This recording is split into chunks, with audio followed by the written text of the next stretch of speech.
What's up, everybody? So today I'm going to talk about why fruit might be sabotaging your weight loss on a paleo or really any diet plan, but why it's specifically problematic for those of us doing or following a Whole30 approach.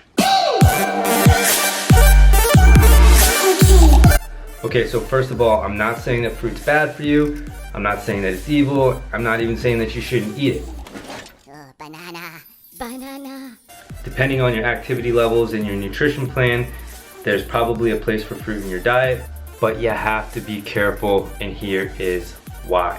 Fruit is high in carbohydrate because of the sugar content. A cup of grapes can have as much sugar as a candy bar. I know it's not the same.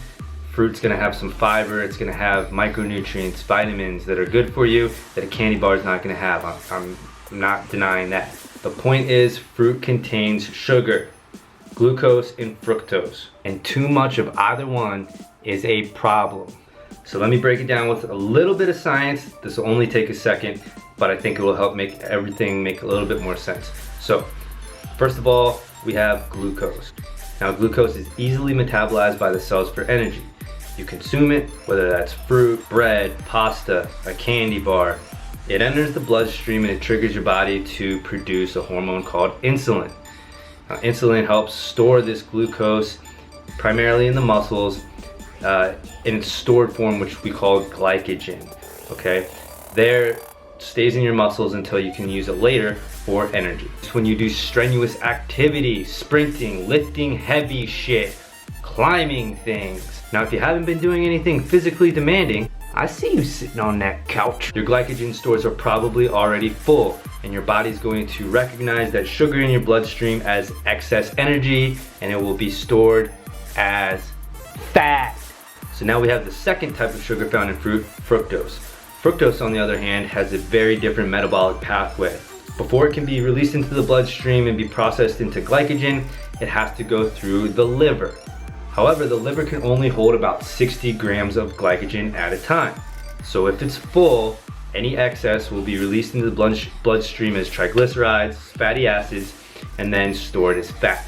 I know, weight loss isn't the point of Whole30. It's to redefine your relationship with food. It's for a total body reset. I get it, and that is what is important, but don't lie to yourself. Most of us that do Whole30, one of the reasons, a big reason, is to drop a few lbs. In that order. That was lbj. Pounds, right?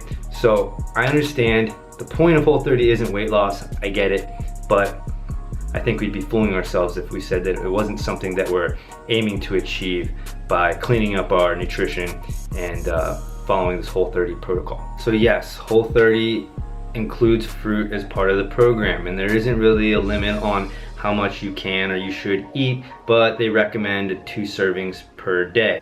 Now, they do say that you should only eat fruit with other foods, and it shouldn't be treated as a dessert or eaten by itself, okay? It also shouldn't be used as a crutch, which we're gonna talk more about in just a second. So let me back up a little bit and talk about what I know you're thinking. Fruit's natural. But what about paleo? Our ancestors have been eating fruit for thousands of years. Yes, fruit is natural and we've been eating it for a very long time, okay? Like I said, it's not bad, but it's how you eat it and how much you are eating. The average fructose consumption way back then was probably about 25 grams a day or less. Average consumption today, 80 grams. That's a big difference.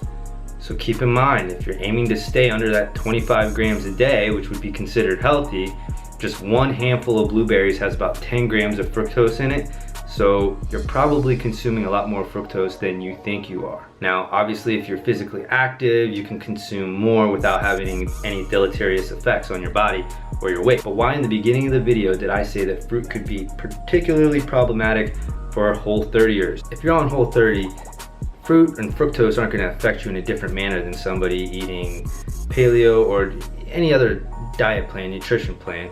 It may be problematic for people on Whole30 because they may be using fruit as a crutch and they're likely eating too much of it. Most of us before Whole30 were eating a standard American diet, which is full of carbohydrates and sugar from all kinds of different sources. Bread, pasta and grains, All of those are carbohydrate-rich sources of sugar, bread, desserts, grains, pasta, candy, even dairy. So when we start eating clean on Whole30, our body is gonna crave those missing sugars. And where do we turn to get our fix? Fruit. Too much of it is gonna stall weight loss, or you'll at least see your progress plateau.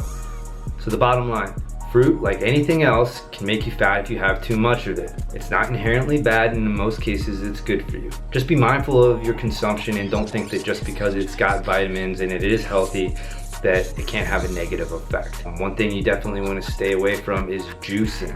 When you juice, you get rid of all the fiber that helps blunt the effects of the fructose, and your liver just gets bombarded.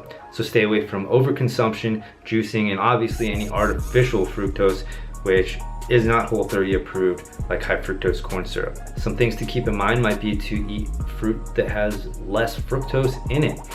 Blueberries are great, kiwis, both delicious and much lower in fructose than something on the other end of the spectrum, like apples, pears, mangoes. It's me, the mango. So I'm not saying any of this to scare you, I'm just trying to inform you and throw it out there. So if one of your goals is weight loss, or your progress has plateaued, maybe lay off the fruit, or at least just cut back for a week or two, track your results, and I bet you'll be surprised.